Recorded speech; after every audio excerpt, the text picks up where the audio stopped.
Como pudieron ustedes apreciar, escuchar las versiones de Charles Perrault y de los hermanos Grimm, con algunas particularidades en cuanto a diferencias.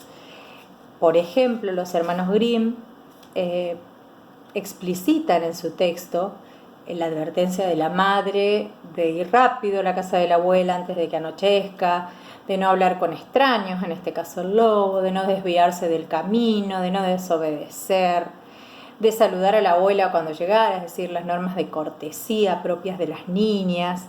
Entonces, en ese sentido, los hermanos Grimm hacen explícitas aquellas conductas esperables propias de la época y que hacían a la buena educación. En ese sentido, también el final es totalmente diferente, porque en este caso el oponente, que es el lobo, termina siendo abatido, eliminado, porque aparece la presencia de un héroe, que en este caso es el cazador, el leñador, y colabora en la consecución del objeto deseado o en la consecución del propósito de Caperucita, que era llegar a la casa de la abuelita para ver cómo estaba, llevándole un par de obsequios que pudieran hacerla sentir un poco mejor. Bueno, en este sentido, los hermanos Grimm introducen cambios, como lo dice acá Teresa Colomer, de adecuación al destinatario en el material recogido. Aparte del final y de algunas diferencias de detalle, cabe resaltar la supresión de los desnudos, por ejemplo, cuando el lobo le dice a Caperucita en la versión de Perrault que se desvista para meterse a la cama. También la advertencia explícita de la madre aparece acá sobre los peligros del bosque. El sentido de la moraleja está muy presente y que permite un propósito final de enmienda. Cuando dice, por ejemplo, Caperucita Roja pensó: ya no te volverás a desviar del camino si tu madre te lo ha prohibido. Entonces vemos cómo se cambia de acuerdo al destinatario o al propósito didáctico educativo que se tiene en la época. Gianni Rodari, en su libro Gramática de la Fantasía, él propone unos juegos interesantes para desestructurar los cuentos tradicionales, y en uno de esos juegos él dice, si por ejemplo, porque él habla de que trabajar con la palabra en la literatura es como arrojar una piedra al estanque, provoca diferentes ecos, diferentes resonancias, remueve el fondo, nos trae recuerdos, remembranzas, y él dice, por ejemplo, que si decimos 5 palabras, cualquier persona del mundo responderá justamente o reaccionará con el título de Caperucita Roja. Y esas palabras son niña, bosque, flores, lobo y abuela. Esas 5 palabras hacen referencia para todo el mundo a Caperucita Roja. Bueno, ya a partir de los años 30 del siglo XX, después de la Segunda Guerra Mundial, triunfó en Europa una nueva pedagogía de descripción racionalista que llevó a contemplar los cuentos populares como la expresión de una sociedad arcaica, lo cual condujo a su amplio rechazo como literatura apropiada para la infancia. A este clima responden las versiones de Caperucita Roja, que intentan suprimir la carga de violencia que contiene el cuento para introducir valores de imaginación, perdón y reconciliación. Si ustedes prestaron atención, en la mayoría de los cuentos tradicionales aparece la muerte, la sangre, la violencia, porque el oponente es abatido con violencia, ya sea porque cae en una olla de agua hirviendo, porque le cortan la panza y se la llenan de piedra. En el caso de Cenicienta, las palomas que cuidaban la tumba de la madre le picotean los ojos a las hermanastras. Y así con muchos cuentos. Hansel y Gretel, piensen ustedes en la bruja que se los iba a comer. Así que se toma la violencia o la muerte como algo natural.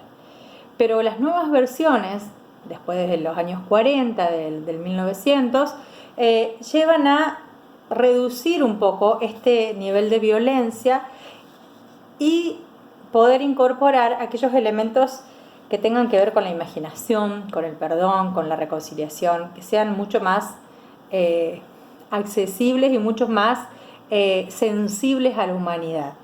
Entonces, por ejemplo, Elena Fortún realizó una versión de Caperucita Roja en la década de los 30, en la que el lobo se comía solo el reflejo de Caperucita en el espejo.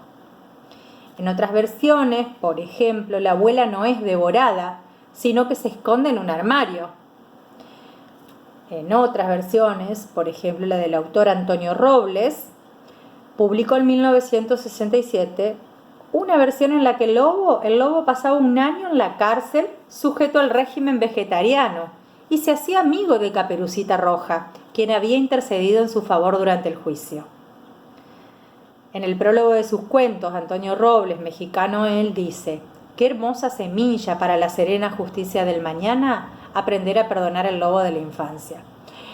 Y uno se pone a pensar que siempre, en estas versiones que vamos leyendo, queramos o no, el lobo es el oponente.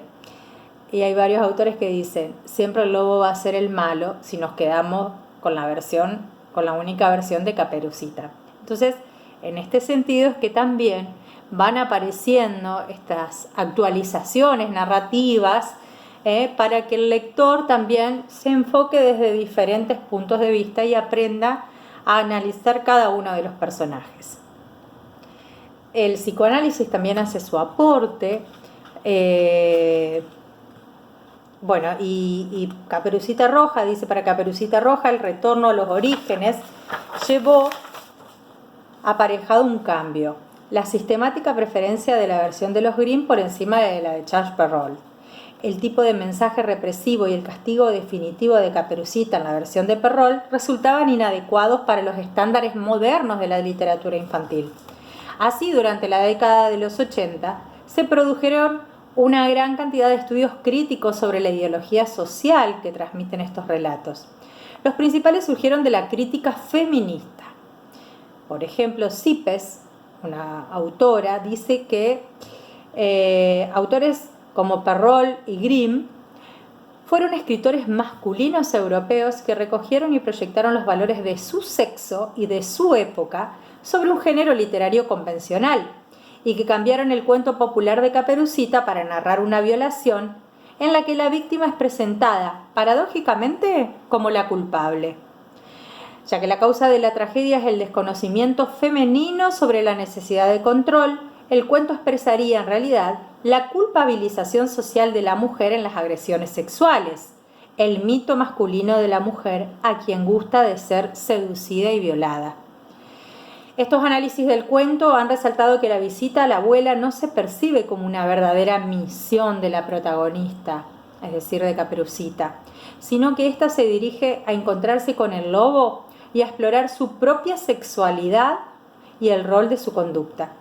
La intimidad entre el lobo y Caperucita sitúa a ambos en una misma actitud de reconocimiento de la sexualidad y de inconformismo con las normas sociales.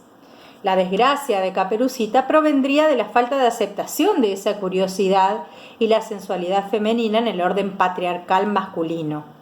Caperucita es cómplice y culpable del ataque al lobo, porque justamente, dice Sipes, son las mujeres las que provocan. En definitiva, el héroe real sería el cazador, el hombre que gobierna y que restablece el orden doméstico alterado por la cesión de las necesidades naturales. En este sentido, el cuento enseñaría a las niñas a ocultar sus deseos y a abandonar el espacio de aventura, que es el bosque, donde habitan las fuerzas masculinas del lobo y del cazador, para permanecer en el espacio femenino de la casa, el propio de las mujeres indefensas que, a cualquier edad, deben ser salvadas por los hombres. En este sentido, también los hermanos Grimm dijeron en sus argumentos sobre por qué la caracterizaban hacia Caperucita, era que a Caperucita le pasó lo que le pasó porque no tendría que haber salido del único lugar permitido para las mujeres, que es la cocina, justamente.